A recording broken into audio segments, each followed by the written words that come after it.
አንዳንድ ሰዎች ግን በቃ እውነታን ላለማመን ማለት ነው ድፍናቸው ነው የምላቸው። መልካም ወጣት ላይ እየተደረገ ያለው ነገርና መልካም ወጣት ላይ በእውነታውን ከምናየው ሁኔታ ያለው እውነት የሚደበቅ ነገር ነው። አረ ዮናታን አክሊሉ በፍየል ዘመን በጋቱ በእናተ ህዝቡንም በጋት ተከተል ነበር።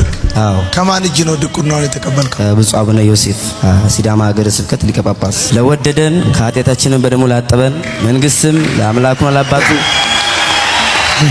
ካህናት እንድንሆን ያችንም በጋት አድርጋቸው። እኔ ግን አምናችሁ የምትቀበሉት የሱ ተከታዮች ግን ይሄ ድራማ አይበቃችሁም እንዴ? በቃ ድራማ ሰለቸን በሉት እንዴ።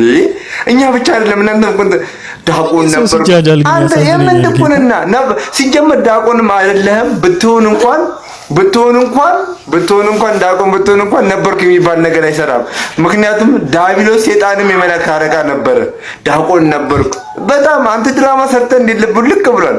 ዮናታን ሽግት ያለ ስክሪፕት ደህና ስክሪፕት ጽፈና አንዳንድ ሰው እንዲሁ በተፈጥሮ ሽንፈትን መቀበልና ያለውን እውነት ላለመቀበል በቃ ድፍን ነው። ምንም ብትሉት በዚህ ብትሉት በዛ ነው ይሄ ነው ብትሉት ያ ነው የሚላችሁ በቃ በተፈጥሮ ማለት ነው። ማለት በቃ ለመስተካከልና ያለውን ሪያሊቲ ለመቀበል ኦፕን ያልሆኑ ሰዎች አሉ ነው ከረንትሊ ለሀገሪቷ መረንና ለሀገሪቷ ጭንቀትና ህመም በሽታ እየሆኑ ያሉት ልክ እንደዚህ አይነት ሰዎች ናቸው ብዬ አስባለሁ። ምክንያቱም የሰዎቹ መጎዳትና በሰው ውስጥ ያለውን ፔን ማወቅና መረዳት አይችሉም። ይሄ ድራማ ነው የሚሉ ሰዎች 200% ከ100% ነግሬሻለሁ። እዚህ ግቢ ቢገቡ ይጮሃሉ።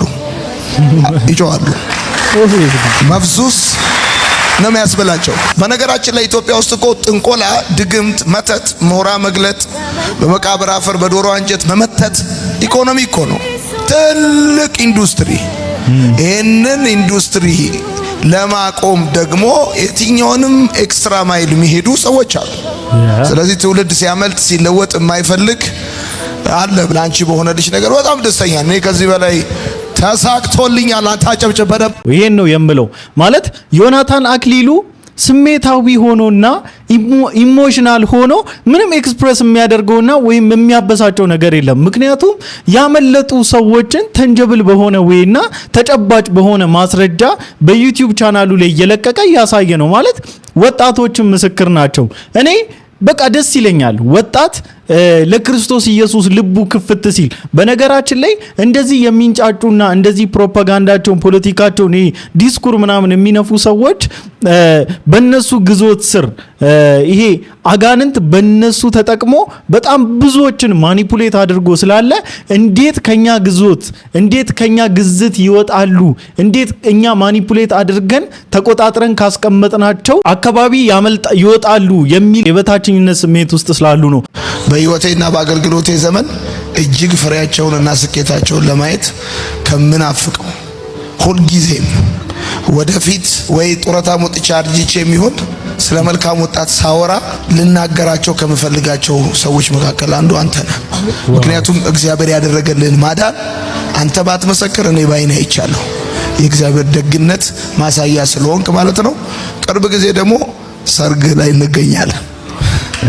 ወዳል ይለኛል ነገር በቃ ስንቶች ናቸው ወደ ቀድሞ ትዳራቸው የተመለሱ የፈቱትን ትዳር መልሶ በእግዚአብሔር ምህረትና ሚስቶቻቸው እግር ስር ወድቀው ይቅርታ ጠይቀው ወደ ትዳራቸው የተመለሱ በዚህ ፕሮግራም ላይ ስንቶች ናቸው?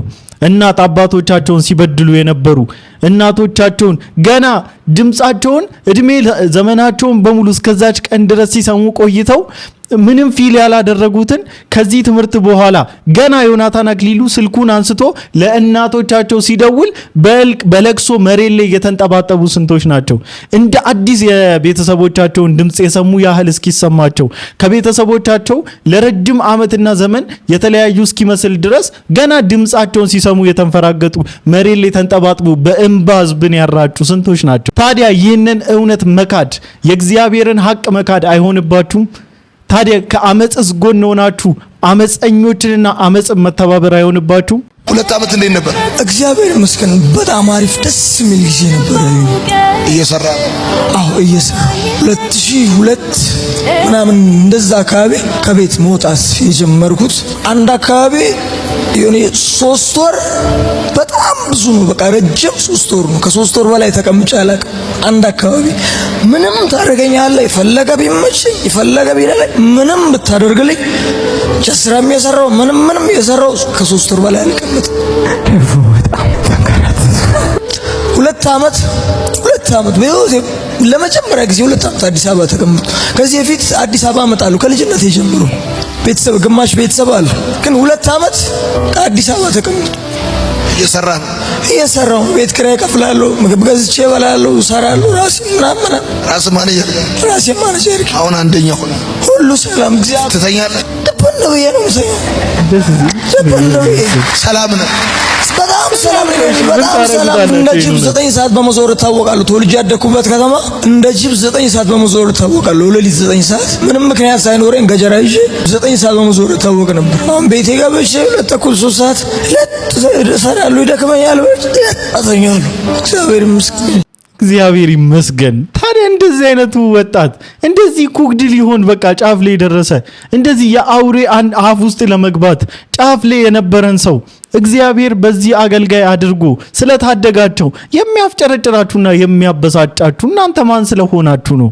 እናንተ ከእግዚአብሔር የማዳን ጉልበት በልጣችሁ ነው? እናንተ በእግዚአብሔር ስራ ጣልቃ መግባት እንችላለን ነው? ምንድነው ሐሳባችሁ? የእውነትስ የምትጋጠሙት ይሄን ነገር ስትቃወሙ ከጌታ ጋር ነው ወይስ ከዚህ አገልጋይ ጋር ነው? የካራክተር ችግር ምናምን ሊኖርበት ይችላል። አይ ዶንት ኬር። ይሄን ከጌታ ጋር የሚጨርሰውና የሚፈታው ጉዳይ ነው።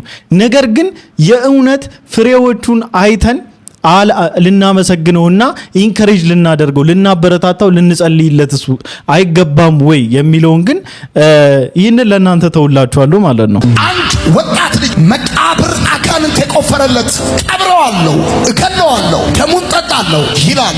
በመቃብር አፈር የተደገመበት ብቻውን ይሆናል። ብዙ ጊዜ ከቤተሰብ ይለየዋል። የሞት መንፈስ ያስጨንቀዋል፣ ይከተለዋል። ቀን የቀጠርክለት ምክንያት ያዘጋጀህለት ናውጣሳ የሞት መንፈስ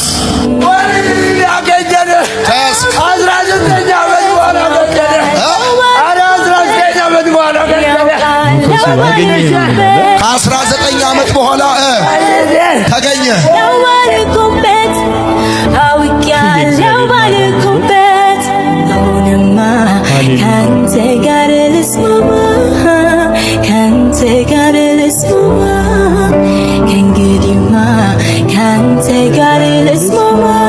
አጋንንት በጣም ያሰቃየው ልጅ ነው። ለአመታት ያሰቃየው። አሰርከው አይደለ? አንከራተትከው። አንከራተታችሁት። እጁን አሰራችሁ፣ እግሩን አሰራችሁ፣ አይምሮን አሰራችሁ፣ ሁሉ ነገሩን ዘጋችሁበት። ትምህርቱን አበላሻችሁ፣ ክብሩን ቀማችሁት፣ አዋረዳችሁት። ማን አንተ? ተናገር። ማን? የጨለማው መንፈስ የበረሃው ንጉሥ ደሙን ወስደ ነው ለትንሽ አመለጠ። የትም አይሄድም። በመቃብር ውስጥ የበረሃው ንጉሥ የበረሃው ንጉሥ ደሙን ልንወስደው ለትንሽ የበረሃው ንጉሥ ወደ ነው ቀብሎ ነው የቀብሩ የመኪና ደጋ ገለነው።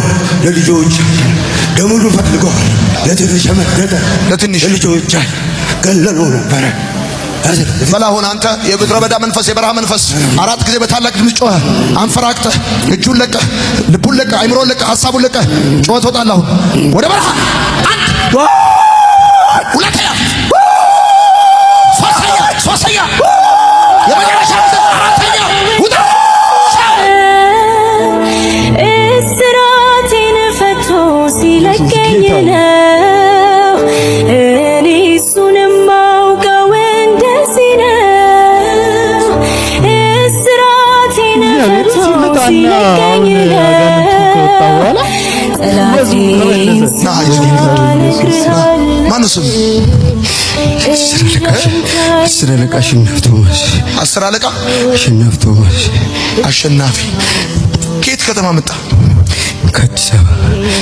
ከአዲስ አበባ። ከማን ጋር መጣ? እዚህ ጓደኛ ሙባረክ የሚባለው። ሙባረክ ና እስቲ ሙባረክ፣ አይዞህ ጌታ ኢየሱስ ይወዳል ጌታ። እሺ ጌታ ይወዳል፣ እኔ እወዳለሁ፣ እዚህ ያለው ሁሉ ሰው ይወዳል። አትፍራ። እዚህ ጋር እንዴት እንደመጣ ታውቃለህ? አታውቅም? አይዞህ ታውቀዋለህ?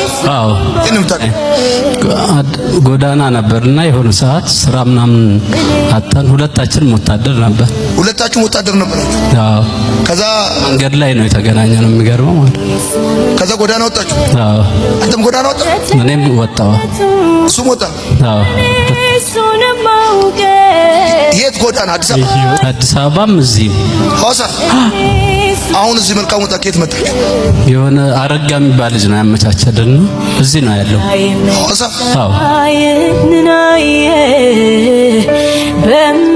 ከመጣ ሰዓት ጀምሮ ይጨንቀዋል? ይጨንቀዋል።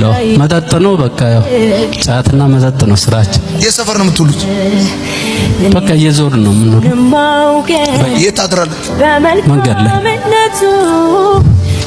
ወደዚህ ወደ ሲዳማ ነው እና ከ2000 በፊት ነው ከቤት ወጥቼ ከልጅ ሆኜ ወጥቼ ማለት የተለያየ የኢትዮጵያ ሀገር አለ ስራ ሄጃለሁ። ብዙ ያልሰራው ስራም የለም። ቤተሰቦችን አይተህ ታውቃለህ?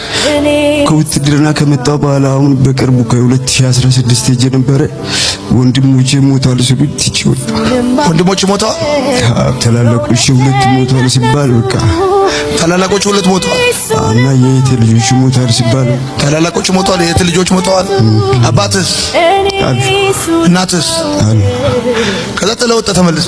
አዎ በቃ ስራ ለመስራት ማለት የሆነ ልጅ ነበርና እኔ ሚስጥሩ ልንገርህ ትሄዳለህ ምናምን ብሎ ወደ 6 ልጆች ይዞ ነደን ማለት ነው። እና ጥቅጥቅ ያለ ጫካ ውስጥ ነው። የሆነ አምልኮት አለ ማለት ነው ቦታው ላይ የሆነ ጥቋቁር ለበሱ ፊታቸው አይታይም። የሆነ ሐውልት አለ እና የሆነ ዙሪያ ላይ የሆነ ጭስ የሚጨስበት ነው፣ ብዙ ነገር የሚደረግበት ነውና እግራቸውን አጣጥፎ ቁጭ ብሏል። የሆነ የራሳቸው ጸሎት የሚያደርጉት ነገር ነበር። ጨነቀኝ እዛ ጋር ከገባው ማለት ነው። ከዛ ምንድነው ምናምን ቢኒያም ነው ምንድነው ቢኒያም ብዬ ስጠይቀው ቆይ ችግር የለውም ምናምን ብሎ የሆነ ቡና አምጥቶ ሰጥቶኝ በቃ የኔ ጓደኞች እኮ አልፎላቸዋል እና ብዙ ነገር ተደርጎላቸዋል ከኛ ጋር ትሆናለህ። ከዛ መጽሐፍ ቅዱስ መርገጥ ያቅታል እንዴ ሲለኝ ደነገጥኩኝ። ምንድነው ያልኩት ስለው እሺ እስከዛ ድረስ ሰላም ነበር ካል? አው ከዛም በኋላ ቡና ከጠጣው በኋላ አላቅም ነበርና ይሁን እሺ በቃ ካሌብ አለ እነዚህ ልጆች አስተምረህ ታስጠምቃቸዋለህ። ማስጠመቅ ብቻ ሳይሆን ታስተምራቸዋለህ። ተምረው እስኪጨርሱ ድረስ ከቤተ ክርስቲያን መሪዎች ሽማግሌዎች ጋር ተነጋገሩና ተምረው እስኪጨርሱ ድረስ ምግባቸው፣ መኝታቸው፣ ልብሳቸውን አሬንጅ አድርጉላቸው። ከዛ ተምረው ሲጨርሱ ሲጠመቁ ከተጠመቁ በኋላ እዚህ ግቢ ስራ ሰጣቸዋል። እሺ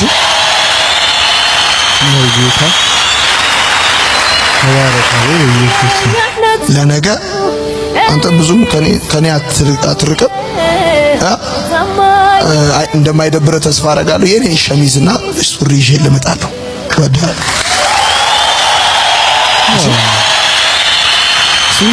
የታላኛው ልጅ ሸሚዝና ሱሪ ያመጣላል አልኩት። ና በመልካምነቱ እኔ አሁን ብር ሰጣለሁ። እሺ 10,000 ብር ሰጣለሁ። ሸሚዝና ሱሪ ትገዛለህ። ካለ 10,000 ብር ውሰድ። ከዛ በኋላ ሸሚዝና ሱሪ ገዝተለት ና። እሺ ጫማም ግዛለት። ሂዱ ከሱ ጋር ወዳለሁ። በርታ። እሺ ሂዱ ከሱ ጋር። ስለዚህ የኔን 10,000 ብር ተወስድና ጨመር አድርግለት 20,000 ሆነለት ማለት ነው። በረዳትነቱ እንዳፉ እንደተናገሩ ያደርጋል። ጌታዬ ታማኝ ነው። እንዳፉ እንደተናገሩ ና አረዝ ሸበላው ሸበላውና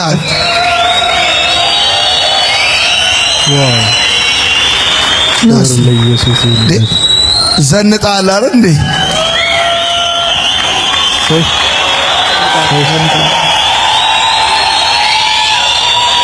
ጌታ ይሄ ጸጉርን ነው ትንሽ እንደዚህ ቀነስ ብላምን ጫማው ራሱ አንድ ያምሩባል። ኤርፎርስ ነው ማድረግ ያለብህ። የ19ኙን ዓመት እስራት እግዚአብሔር በሚቀጥሉት 19 ወራት ይከፍላል። ያለመልማል። ለምለም አትውደቅ። የሰው ፊት አትይ። እግዚአብሔር ይራራል። ክፉ አይንካ። ልባርከው። ዘርጉ እጆቻችሁ። እግዚአብሔር አባት ያርግ። እግዚአብሔር ርስት ይስጥ። እግዚአብሔር ይራራል። ሀብት ይስጥ። ሰላም ይብዛ። ሞገስ ባንተ ላይ ይሁን። ተከናወን። የሰው ፊት አትውደቅ። እግዚአብሔር ይራራል። ስትጠራው አቤት ይበልህ፣ ስትናገር አሜን ይበልልህ። በጌታ በኢየሱስ ስም ባረኩ። አሜን። በጌታ በኢየሱስ ስም ዘመን ይባረክ። የእውነት ጌታ ወጣትን የሰጠው ሰው እንዴት ታድሏል። በጌታ በኢየሱስ በቃ እድለኞች ናችሁ። ወጣት እግዚአብሔር አምኖ ወጣትን አሳልፎ ትውልድን አሳልፎ የሰጣችሁ ሰዎች በጣም እድለኞች ናችሁ። የእውነት እናንተ ምስጋና ራሱ አለቀብን ብትሉ እንደ ውሸት ነው የሚሆነው። እንዴት ምስጋና ያልቅባችኋል? በጣም እኮ እድለኞች ናችሁ። እግዚአብሔር ምን ያህል አይኑን እናንተ ላይ እንዳደረገ፣ ምን ያህል በጸጋው እንደባረካችሁ፣ ምን ያህል ከናንተ ጋራ ባለው ጸጋ ሙሉ ምንም ሳያስቀር ምንም ሳይሰስት እየረዳችሁ እንዳለ ግን ፊል ታደርጋላችሁ። የእውነት ጌታ በጣም ይወዳችኋል። በጣም በቃ እኔ ስፔሻል ሁላ መስሉኝ። እኔ እንጃ ወጣትን አምኖ ጌታ የሚሰጣችሁ ሰዎች በቃ እኔ እንጃ በጣም ስፔሻሎች ናችሁና ጌታ ኢየሱስ ይባርካችሁ። ዮኒ ብቻ አይደለም እዛ አካባቢ ያላችሁ እሱንም በአቅምም በምንም እያገዛችሁት ያላችሁ ፋይናንሻሊም እየደገፋችሁት ያላችሁ ሁላችሁ ጌታ ኢየሱስ ዘመናችሁን ይባርክ። እነኚህ ደግሞ በኔጌቲቭ ኢነርጂ ኔጌቲቭ አቅም ካልተገለጥን ሞተን እንገኛለን የሚሉትን ደግሞ ልክ እንደነዚሁ ለነዚህ ወጣቶች እንደደረሰላቸው ጌታ ልክ ለእንደኔ አይነቱ የደረሰው ጌታ ይድረስላችሁ። እንወዳችኋለን። ተባረኩልኝ። ቀጣይ ደግሞ እስቲ ነገ ደግሞ አሪፍ ቴስቲሞኒ ደግሞ ይዘን እንመጣለን። እስቲ እቺ መልካም ወጣት ላይ በደንብ አድርገን ደግሞ በዚህኛው አካውንታችን ሪያክት እናደርጋለን። ላይክ ያላደረጋችሁ ሰዎች ላይክ ማድረጋችሁ እንዳትረሱ። ሰብስክራይብ ያላደረጋችሁ ሰዎች ሰብስክራይብ ያደረጋችሁ ቤተሰብ ሁኑ። ወዳችኋለሁ። ተለወጡልን ወጣቶች። የእውነት ትምህርት ይሁናችሁ።